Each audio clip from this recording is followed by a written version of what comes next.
New developments tonight in a case that's left a lasting impact on a small town out of the Eastern Plains. Today, a court appearance for Clifton Bogus, the man accused of killing 25-year-old Britani Meek in Yuma. Now, Denver 7's been committed to covering this case since her body was found way back in 2023. Denver 7 investigative reporter Natalie Chuck has made multiple trips to the Eastern Plains over the last year and a half and was in the courtroom today as the prosecution presented evidence.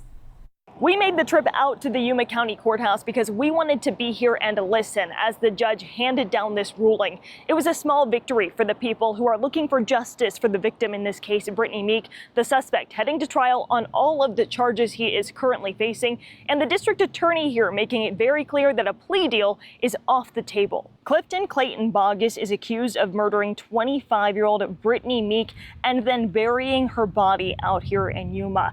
This all started back in October of 2023. Britani was originally reported missing, and then roughly a month later, her body was found. The district attorney called 5 witnesses. The first one, the Weld County coroner who performed the autopsy on Britani. He determined her cause of death was complications from methamphetamine, but the manner was undetermined. Of all the overdose deaths that you diagnosed in your 15 years as a forensic pathologist, how many of those individuals were found buried in a shallow earthen grave with a ligature tied around their wrist?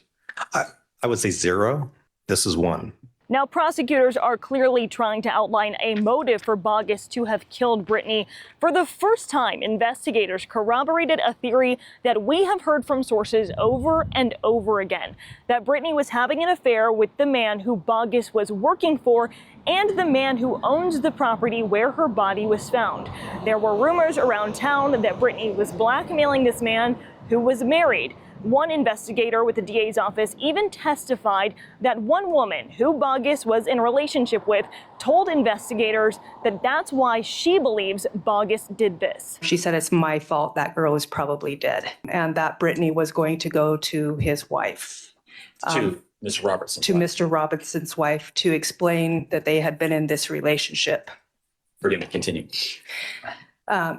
And that she had told Mr. Bogus to take care of it. We have been staying on top of this case since the beginning because we know it not only impacts this family and this community here in Yuma, but this suspect has been tied to other cases in other states. Although he was never charged, another family out in Florida believes he was linked to the disappearance of another young woman there, and they are still looking for justice. I did speak to the family of Britani Meek here today. They did not want to go on camera, which is understandable. It has been a very long and hard hearing to sit through.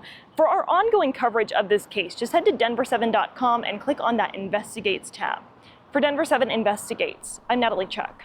Thank you, Natalie. And if you want a refresher on this case or to get caught up, scan the QR code on your screen to revisit Natalie's full investigation.